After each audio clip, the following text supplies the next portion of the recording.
այնքան վատ հարաբերություններ ունենք մենք Թուրքիայի հետ, նույնիսկ հասարակ հանդիպումը արդեն դրական է։ Այ եթե մենք իրար չենք հայհոյում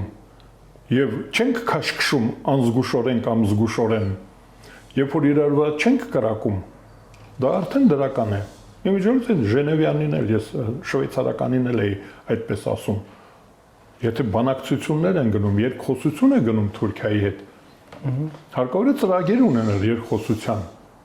Ծրագիր ունենանք, վերջում ինչ ենք ուզելու մենք, ինչ նպատակ ունենք։ Նրանք ինչ նպատակ ունեն, մենք ինչ նպատակ ունենք, վերջնանպատակը որն է մեր Թուրքիայի հետ մեր հարաբերությունների կարգավորման։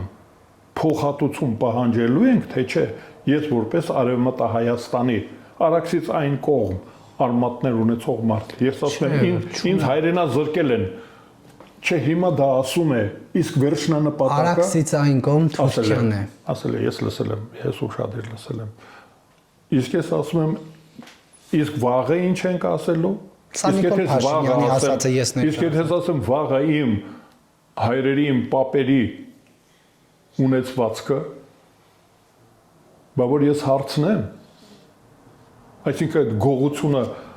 ես պետք է հարգեմ, ես ներելու եմ, մենք ներելու ենք,